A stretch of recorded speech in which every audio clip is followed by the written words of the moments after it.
Qu'est-ce que l'évangile éternel? Dieu décrit le message de 3 anges dans Apocalypse 14. Mais quels sont-ils? La Bible décrit un avertissement vital qui répond à ces questions en offrant un merveilleux espoir pour l'avenir. Ne ratez pas ce message. Bienvenue à découvrir les prophéties bibliques. L'apparition d'une pandémie mondiale. Dernière nouvelle sur le coronavirus. Polariser la politique mondiale. Mauvaise gestion et corruption. De plus en plus de catastrophes naturelles. Les incendies en Australie sont un avertissement de ce qui pourrait se passer dans le monde. Qu'est-ce que tout cela signifie? Que nous réserve l'avenir? Rejoignez la présentatrice internationale Camille Othman en quête de réponses à la découverte des prophéties bibliques. Au cours de ses voyages à travers le monde, elle a été en contact avec les difficultés de la vie réelle. Et pourtant, malgré tout, elle a toujours trouvé des miracles d'espoir. Suivez Camille Othman dans Découvrir les prophéties bibliques, où elle explique la manière dont les prophéties bibliques sont en train de se réaliser et de plus en plus vite.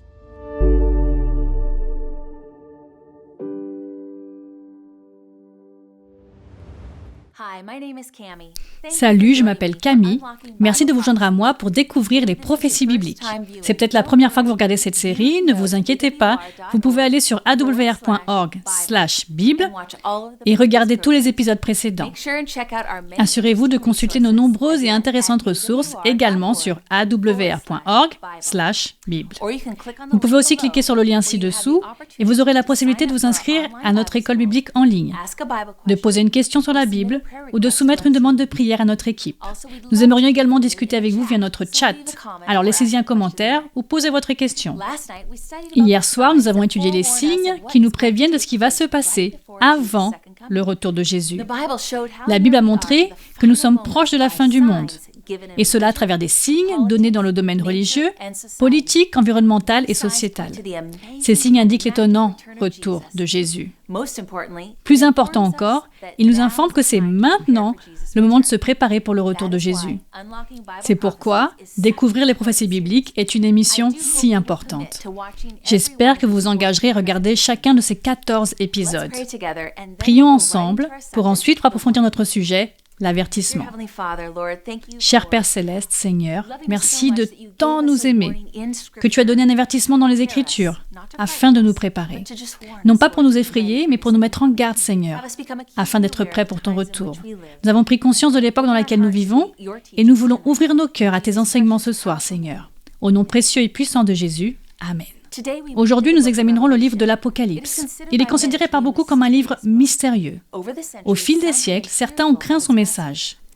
De fait, le livre a été interdit dans certains milieux chrétiens. Mais nous ne devons pas craindre ce livre, l'Apocalypse. Cela signifie littéralement « être dévoilé ». Ce soir, le message va vous dévoiler un espoir comme nul autre jamais connu auparavant. Jésus a prédit la manière dont se dérouleront les derniers événements de ce monde. Pouvons-nous avoir confiance en ce qui va se passer? Absolument, mes amis. Dieu tient chacune de ses promesses envers nous. Il revient bientôt sur la planète Terre pour revendiquer son peuple. Comme il est fantastique de ressentir la proximité de notre salut divin de ce monde d'incertitude et de douleur. Le signe final que Jésus nous donne est que l'Évangile sera prêché au monde entier. Comme vous pouvez le constater, mes amis, aujourd'hui, l'Évangile dépasse toutes les barrières à travers la radio, la télévision et Internet. Dieu atteint les gens par tous les moyens possibles en ce moment même. Cela a été mon privilège de voyager dans le monde entier et de documenter les miraculeux changements de la vie des gens. Des hommes et des femmes portant le fardeau du péché et de la culpabilité ont été délivrés et pardonnés par le biais de l'Évangile. Je vois l'Évangile être prêché au monde entier de mes propres yeux. Voici un exemple de la rapidité avec laquelle l'Évangile peut se répandre. Laissez-moi vous parler de Barbie, une Hollandaise d'origine afrikaans, vivant dans une ferme isolée. Elle avait reçu des messages vocaux parlant de la Bible directement sur son portable. Ces importantes vérités de l'Évangile ont changé sa vie. Elle a appris l'urgence de notre époque et que Dieu a 3 messages spécifiques qu'il veut donner au monde maintenant, à notre génération, sur les temps de la fin. Car sa confiance et son amour en Jésus grandissaient, elle désirait ardemment partager ce qu'elle était en train d'apprendre avec tout son village. Vous voyez, vous ne pouvez pas cacher la vérité une fois l'avoir connue. Elle doit être partagée. Elle n'avait fait qu'une étude biblique d'avance sur eux, mais elle a partagé ce qu'elle savait au fur et à mesure. Les villageois ont commencé à réagir positivement, demandant à étudier la Bible, en groupe, ensemble. Ainsi, des dizaines de ses voisins sont venus étudier avec elle, sous un grand arbre, dans son jardin. Un jour, Barbie travaillait dans sa maison quand elle entendit un grand bruit dehors. Elle fut surprise de voir un groupe d'inconnus rassemblés devant sa maison. Elle n'arrivait pas à le croire. C'est alors qu'un homme est entré et s'est présenté sous le nom d'Upa. Avec 50 personnes de son village, il avait parcouru 37 miles, à savoir 60 kilomètres, en direction de la maison de Barbie. Il leur avait pris toute la journée pour arriver. Upa s'est exclamé, les larmes aux yeux, « Nous avons fait tout ce chemin pour apprendre davantage sur Dieu et sa vérité. » Voulez-vous partager cela avec nous? Au cours de cette année-là, Barbie et son mari Dries construisirent une église sur leur propre propriété. Et dès lors, plus de 100 personnes se réunissent chaque semaine pour en savoir plus sur l'amour et les enseignements de Jésus. Grâce à l'enthousiasme d'une femme désireuse de partager, pensez à tous les gens qui connaissent maintenant le Seigneur. Mes amis, à quel point Dieu nous aime-t-il? Nous avons la preuve de son amour. Voyez-vous, la plus grande expression de cet amour a été d'avoir envoyé son Fils Jésus, qui est venu volontairement sur cette terre pour payer le prix du péché pour vous et moi. Permettez-moi de partager un de mes versets préférés, Jean 3,16. En effet, Dieu a tant aimé le monde qu'il a donné son Fils unique, afin que quiconque croit en lui ne périsse pas, mais qu'il ait la vie éternelle. Pourquoi Jésus donnerait-il sa vie pour nous? Parce qu'il nous aime tellement. Alors, pourquoi Jésus a-t-il dû mourir pour nous? C'est ce que nous explique Romains 6, verset 23. Le salaire du péché, c'est la mort. Mais le don gratuit de Dieu, c'est la vie éternelle en Jésus-Christ notre Seigneur. Le Christ était sans péché, mais pourtant, il a pris nos péchés. 2 Corinthiens 5, verset 21 dit « Celui qui n'a pas connu le péché, il l'a fait devenir péché pour nous. » Réalisez-vous que lorsque Jésus a marché dans le redouté jardin du Gethsémané, il a pris le poids de nos péchés, il a permis au péché du monde entier de presque l'écraser. Pouvez-vous imaginer ce que cela signifie réellement? Chaque viol, chaque meurtre, mensonge, trahison, torture, abus, la plus sale des saletés, l'agneau blanc et pur, Jésus, a tout pris.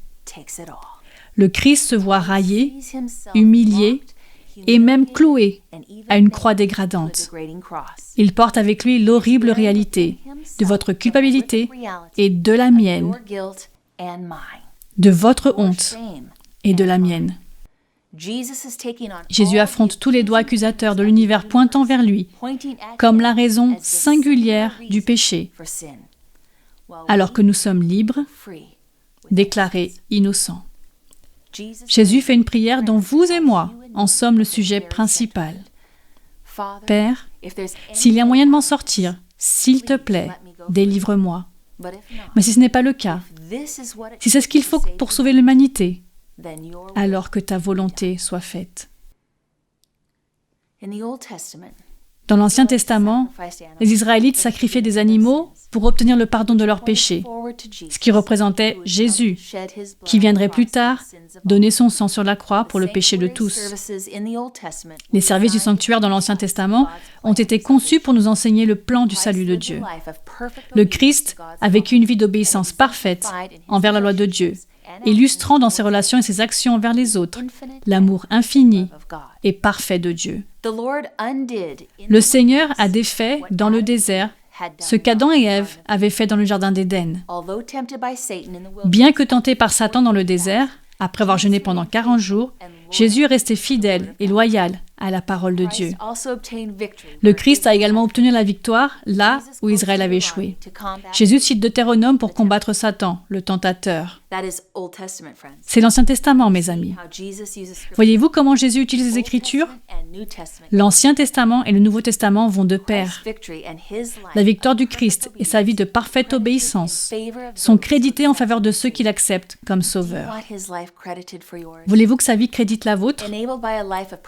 À travers une vie de parfaite obéissance envers le Père, Jésus s'est offert comme l'agneau sans défaut de Dieu, venu pour délivrer le monde du péché. Et comme Martin Luther l'a si bien exprimé, il a fait de sa justice ma justice, et de mon péché, son péché. S'il a fait de mon péché son péché, alors je ne le porte plus et je suis libre.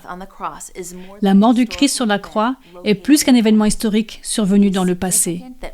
Il est significatif que Paul ait parlé du Christ, pas comme Jésus qui a été crucifié, mais comme Jésus qui est le crucifié. Il est vivant, mes amis. Et à travers sa résurrection, Jésus a vaincu la mort, a vaincu les forces du mal et a obtenu la justice pour nous. Sa résurrection est devenue un gage de notre future immortalité. Il s'est relevé, nous pouvons vivre alors éternellement. Jésus nous a donné la force motrice pour marcher dans une nouveauté de vie. C'est uniquement grâce à lui que nous pouvons naître de nouveau. En raison de son grand amour pour nous, il a fait le sacrifice ultime qu'il a payé en notre nom. Dieu a fait tout ce qu'il peut pour nous avertir, afin que nous soyons préparés à ce qui est sur le point d'arriver. Répétons notre thème. Si c'est dans la Bible, je le crois. Si c'est en désaccord avec la Bible, alors ce n'est pas pour moi. Ensemble, examinons le climax trouvé dans ces prophéties bibliques du livre de l'Apocalypse que Dieu a donné en particulier pour notre génération. Nous l'avons vu hier soir dans Matthieu 24, les signes de la fin du monde se multiplient en fréquence et en intensité. Le message du dernier jour de Dieu est révélé dans l'Apocalypse. Il envoie toujours un avertissement pour se préparer son peuple aux grands événements du monde qui affectent son destin éternel. Il y a un modèle biblique en fait qui est si excitant de découvrir ce soir. Un Dieu d'amour invite les hommes et les femmes à être sauvés avant les calamités à venir. Il nous accompagne depuis la Genèse jusqu'à l'Apocalypse. Examinons maintenant quelques exemples. Dieu a ordonné à Noé de préparer les hommes et les femmes à la destruction par le déluge qui devait arriver. Il aspirait à ce que le peuple soit sauvé, afin qu'il ne périsse pas à cause du déluge. Dieu a un cœur si grand et une telle patience qu'il demande à Noé d'avertir le peuple de l'imminente catastrophe et il lui a donné 120 ans pour se décider. Cela correspond à 120 ans de miséricorde, 120 ans de grâce, 120 ans d'appel amoureux. N'est-ce pas fantastique que la grâce et les avertissements précèdent toujours les grands événements bibliques? Dieu a envoyé le déluge seulement après que les habitants de l'époque de Noé aient rejeté le message de miséricorde. Il est apparu clairement qui étaient les vrais disciples de Dieu. Voici un autre exemple.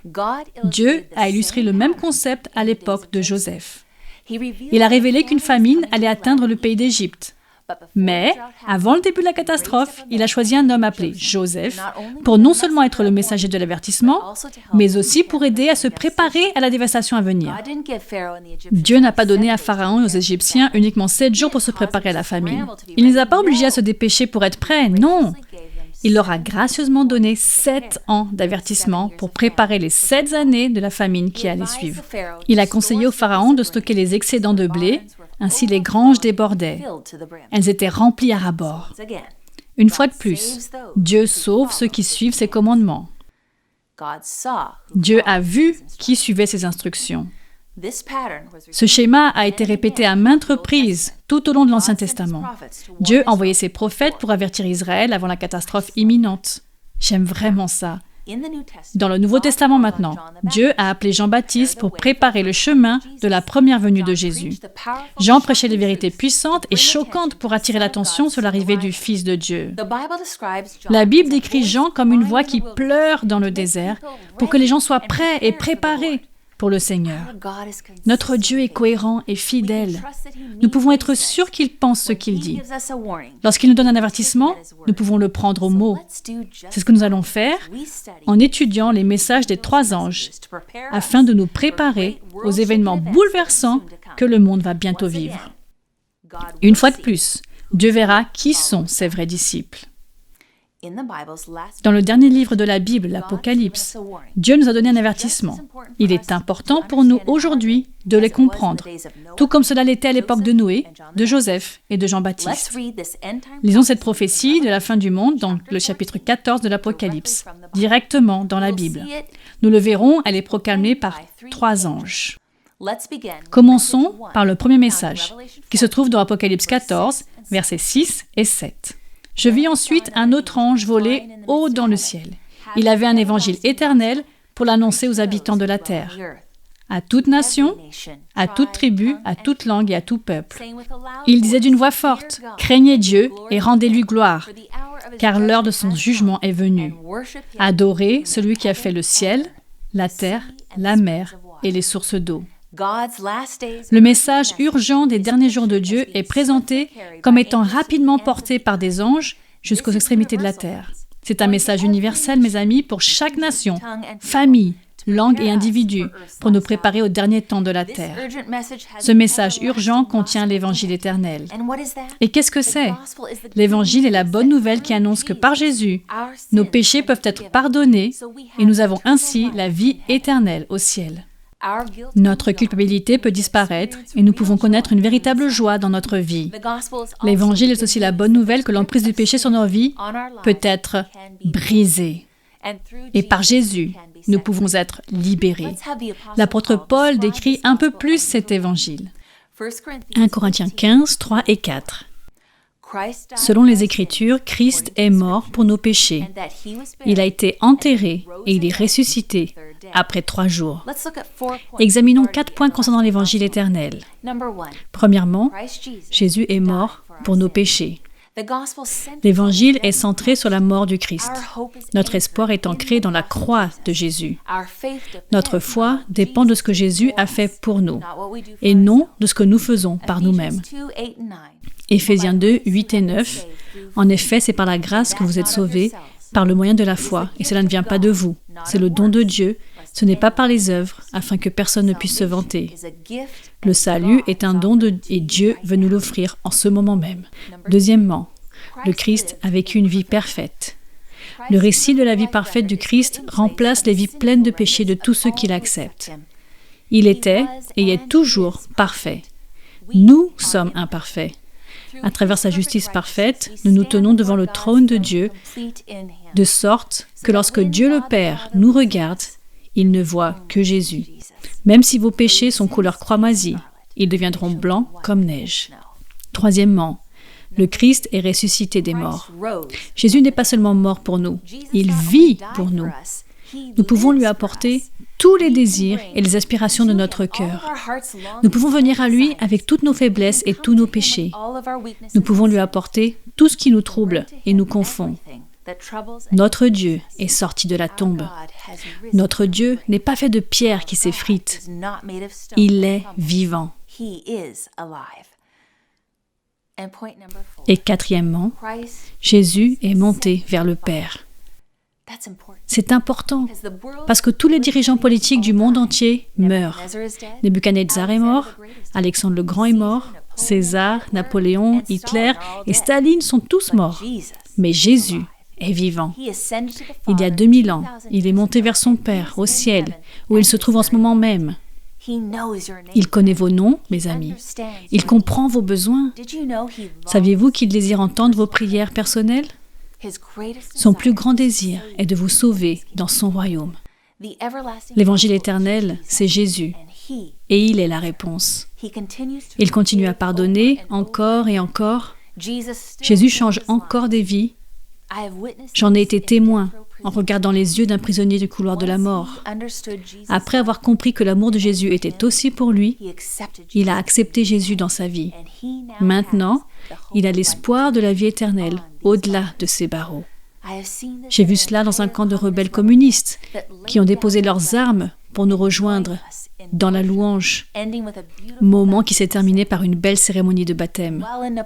Et pendant un séjour au Népal, dans les montagnes de l'Himalaya, mon équipe et moi avons fait une randonnée pour visiter un nouveau village chrétien où j'ai personnellement observé un ancien sorcier retrouver la joie dans la puissance de Jésus. Il a reconnu que ses vains pouvoirs et ses potions sans valeur ne faisaient pas le poids contre le roi des rois. Et j'aime notre documentaire sur une jeune fille qui a quitté la sécurité de son village de montagne pour devenir quelqu'un en ville. Elle a été piégée dans la prostitution et s'est retrouvée prisonnière du désespoir. Étonnamment, une petite radio lui a été offerte comme paiement d'une nuit Et c'est ainsi qu'elle a appris à connaître Jésus, son sauveur personnel et son pardon qui guérit. L'espoir et la force ont grandi en elle et elle a échappé à cette vie. Maintenant, cet enfant de Dieu vit libre. Mes amis, Jésus peut changer la vie de n'importe qui. C'est le gentleman ultime. Vous devez donc l'inviter dans votre cœur.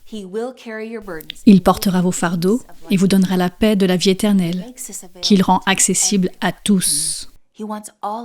Il veut que nous connaissions tous son pouvoir de guérison et sa grâce. Voilà pourquoi nous devons l'annoncer au monde entier, comme nous l'avons appris dans Matthieu 24, verset 14. L'Évangile sera prêché au monde entier avant le retour de Jésus. Chaque personne aura la possibilité de répondre à l'action que Dieu entreprend dans sa propre vie. Il nous protège, nous assure et nous suit constamment. Le roi de l'univers recherche votre attention. Pouvez-vous le croire? Il veut être proche de vous et entend les désirs de votre cœur. Maintenant que nous avons passé en revue ce que représente l'Évangile éternel, nous allons revenir au message du premier ange. Apocalypse 14, verset 7. « Craignez Dieu et rendez-lui gloire, car l'heure de son jugement est venue. Adorez celui qui a fait le ciel, la terre, la mer et les sources d'eau. » Que signifie craindre Dieu? Craindre Dieu signifie le respecter ou le révérer en obéissant à ses enseignements. C'est ce que dit Ecclésiaste 12, verset 13. Écoutons la conclusion de tout ce discours. Crains Dieu et respecte ses commandements, car c'est ce que doit faire tout homme. Proverbe 3, verset 1 dit « Mon fils, n'oublie pas mon enseignement, et que ton cœur garde mes commandements. » À une époque où la moralité est en déclin, Dieu nous rappelle d'obéir à ses enseignements. Il nous rappelle de respecter ses commandements. Apocalypse 14, verset 12 décrit ainsi le peuple de Dieu à la fin du monde. C'est ici la persévérance des saints qui gardent les commandements de Dieu et la foi en Jésus. C'est un appel à l'obéissance. L'obéissance est une vérité négligée dans certains cercles chrétiens aujourd'hui. Trop de chrétiens mettent l'accent sur la grâce gratuite sans prêter l'attention à l'importance de la loi de Dieu. Alors, quelle est la loi de Dieu? C'est le reflet du caractère de Dieu énoncé dans ses 10 commandements. Il veut que nous soyons comme lui, pour vivre dans la paix et l'harmonie. Donc respecter sa loi est dans notre plus grand intérêt pour une vie optimale. En outre, il s'agit d'un appel à rendre gloire à Dieu. Que signifie rendre gloire à Dieu? Cela signifie l'honorer avec notre style de vie. Le message de Dieu pour les temps de la fin nous invite à l'honorer avec la façon dont nous traitons nos corps, et cela comprend ce que nous mangeons, buvons et comment nous vivons. C'est ce que dit 1 Corinthiens 10, verset 31. Ainsi donc, que vous mangiez, que vous buviez ou quoi que vous fassiez, faites tout pour la gloire de Dieu. Romains 12, verset 1. Je vous encourage donc, frères et sœurs, par les compassions de Dieu, à offrir votre corps comme un sacrifice vivant, saint et agréable à Dieu. Ce sera de votre part un culte raisonnable. Nos corps sont les temples du Dieu vivant et lui appartiennent. Il nous appelle aussi à lui rendre gloire pour honorer et faire honneur dans chaque aspect de notre vie. Apocalypse 14, 7. Adorez celui qui a fait le ciel, la terre, la mer et les sources d'eau. Qui sommes-nous appelés à adorer? Notre Créateur. C'est logique. À une ère de grande évolution, alors que des millions de personnes ont renoncé à l'idée d'un Dieu créateur, Apocalypse 14, 7 nous invite à adorer celui qui a fait le ciel et la terre. La base de l'adoration est justement le fait que Dieu nous a créés. Apocalypse 4, 11. Tu es digne, notre Seigneur et notre Dieu, de recevoir la gloire, l'honneur et la puissance, car tu as créé toutes choses et c'est par ta volonté qu'elles ont été créées et qu'elles existent. Le conflit final entre le bien et le mal se concentre sur la question du culte, et en particulier sur qui nous adorons, le Créateur ou les enseignements des hommes, le Créateur ou la bête. Il nous appelle à accepter le signe de loyauté de Dieu plutôt que la marque de la bête. À travers le message du premier ange, nous avons découvert, en tant que chrétiens, que ce que nous sommes censés faire, c'est obéir à Dieu et lui donner gloire dans nos vies. Nous avons découvert pourquoi nous sommes censés le faire. C'est parce qu'il est notre Créateur. Il nous a fait, donc il est digne de notre allégeance. Découvrons maintenant pourquoi ce message est d'une importance capitale. Apocalypse 14, 7. Craignez Dieu et rendez-lui gloire, car l'heure de son jugement est venue. Le message final d'Apocalypse ne dit pas que l'heure de jugement de Dieu viendra. Non, elle est déjà venue. Se pourrait-il que nous vivions l'heure du jugement? Se pourrait-il que les destins de l'humanité tout entière soient bientôt réglés par les choix que nous sommes en train de faire aujourd'hui, avant le retour de Jésus? Le jugement final céleste déterminera la récompense de chaque personne avant son retour. L'Apocalypse est un livre concernant les choix éternels.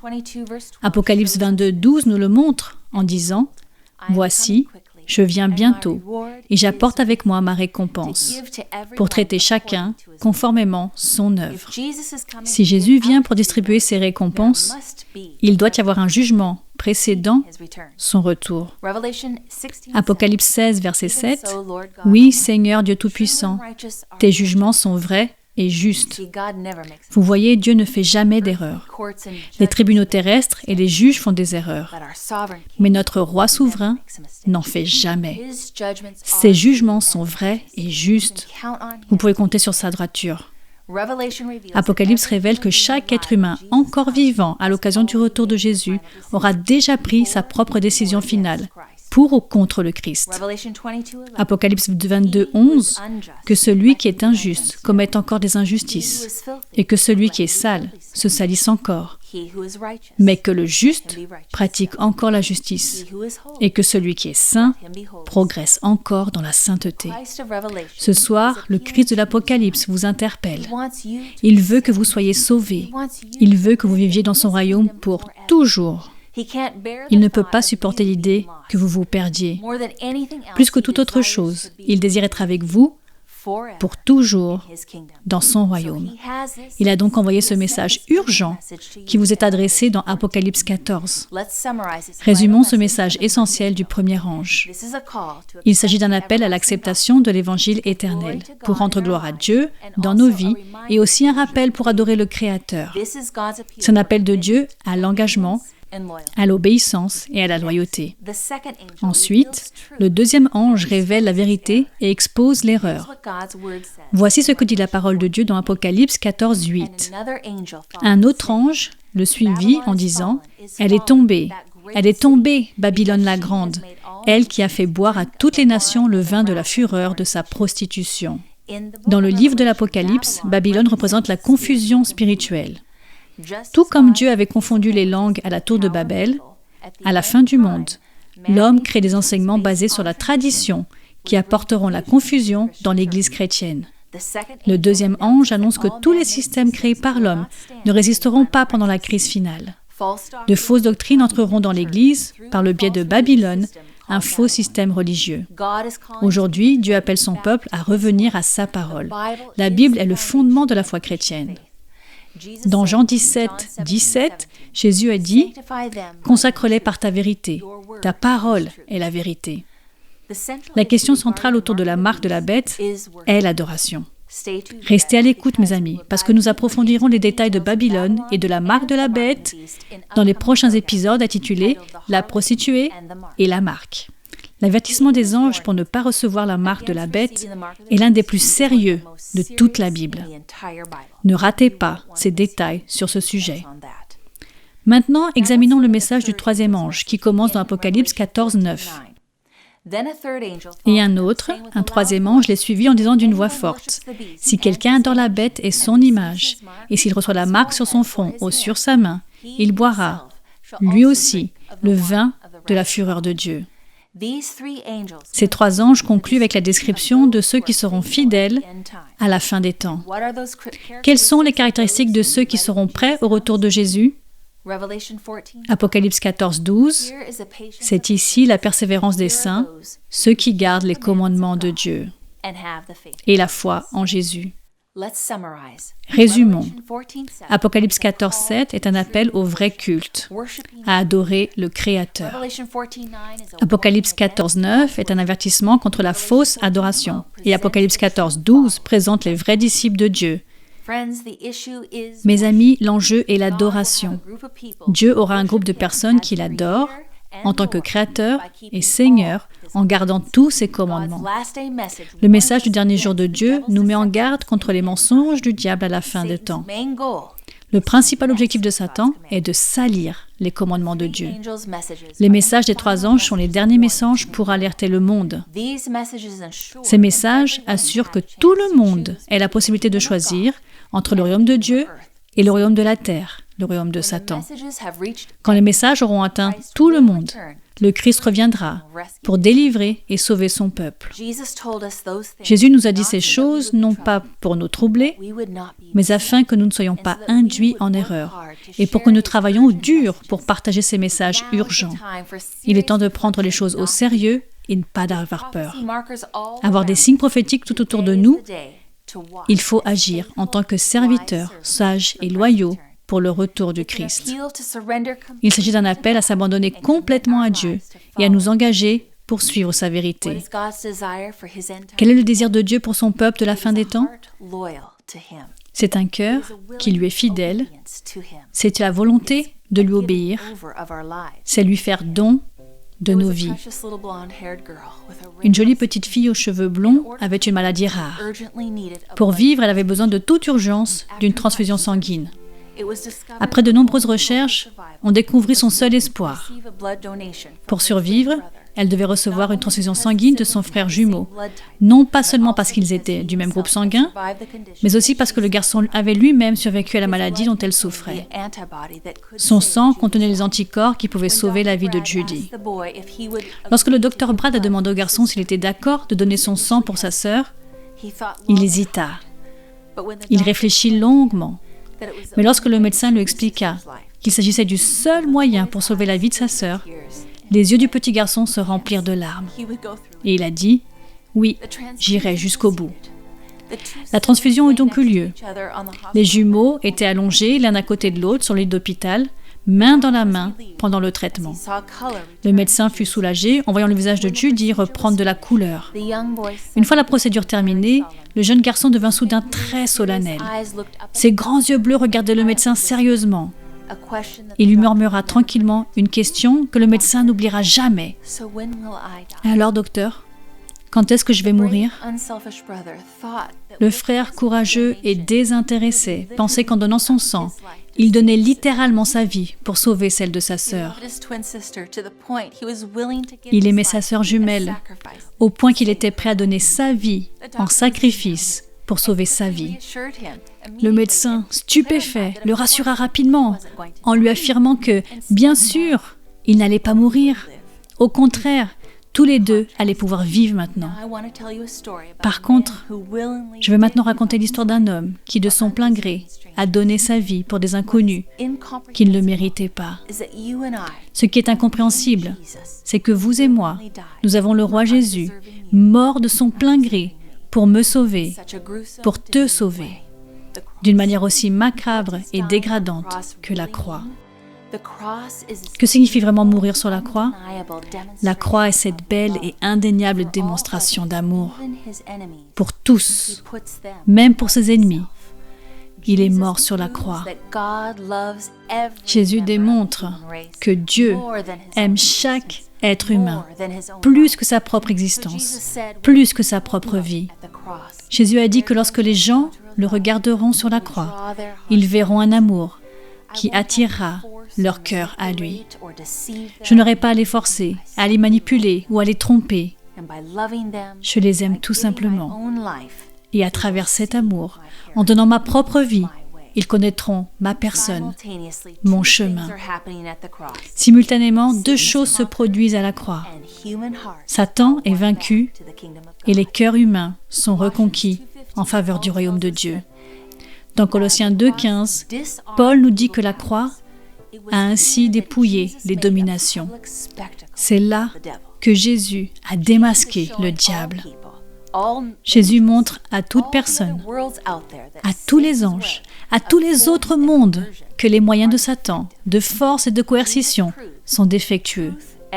Jésus prouve que la vérité et l'amour sont plus puissants que le mal ne pourra jamais l'être. C'est ainsi que Jésus gagne la bataille contre le royaume des ténèbres. C'est ainsi que le caractère et le gouvernement de Dieu sont enfin justifiés. La croix était totalement imprévue.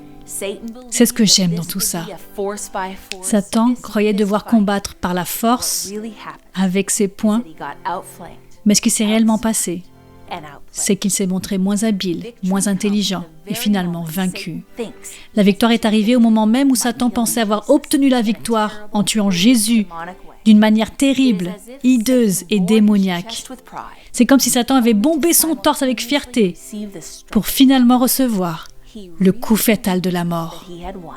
Il croyait vraiment avoir gagné pour en fait réaliser à cet instant même avoir perdu. Voilà ce qui s'est passé sur la croix. L'amour et l'égoïsme s'opposaient et l'amour a remporté la victoire. Jésus est ressuscité, mes amis, c'est pourquoi il envoie ses anges, ses 3 anges pour nous avertir des événements, pour nous préparer à son retour, pour nous montrer une fois de plus combien il nous aime. Aujourd'hui, en entendant ce message, êtes-vous réconfortés et ressentez-vous le besoin de considérer l'avertissement de Dieu? Jésus désire vous voir prendre la décision de le suivre. Dans Jean 14, 1-3, Jésus dit « Que votre cœur ne se trouble pas. Croyez en Dieu, croyez aussi en moi. Il y a beaucoup de demeures dans la maison de mon Père. Si ce n'était pas le cas, je vous l'aurais dit. Je vais vous préparer une place. » Permettez-moi de faire une pause. C'est profondément personnel. Jésus vous prépare une place. Puis il poursuit, « Et puisque je vais vous préparer une place, je reviendrai et je vous prendrai avec moi, afin que, là où je suis, vous y soyez aussi. » Jésus, le roi de l'univers, vous désire à ses côtés pour toujours. Alors où que vous soyez, à nous regarder, à nous écouter, souhaitez-vous lui répondre « Oui Seigneur, prépare mon cœur pendant que tu es en train de préparer une place au ciel pour moi. » Si tel est votre souhait, cliquez sur le lien ci-dessous pour confirmer votre décision ce soir, mes amis. Prions ensemble. Père Céleste, merci de nous envoyer les messages des 3 anges, de nous avertir de ce qui va arriver, et de nous fournir le moyen parfait de nous en sortir à travers le sacrifice de ton Fils Jésus. Seigneur, prépare les cœurs de chacun d'entre nous pour ton prochain retour. Que chacun choisisse d'entendre ton avertissement. Tu es un Dieu si grand et si miséricordieux. Dans le nom précieux et puissant de Jésus. Amen. Amis, n'oubliez pas, nos experts de la Bible attendent maintenant de répondre à vos questions. Et n'oubliez pas que vous pouvez également vous inscrire à nos études bibliques en ligne. Il suffit de cliquer sur le lien ci-dessous. Merci beaucoup de nous avoir suivis. Rejoignez-nous demain soir pour en savoir plus dans Découvrir les prophéties bibliques. Choisissez la voie de Dieu. Bonne nuit, mes amis.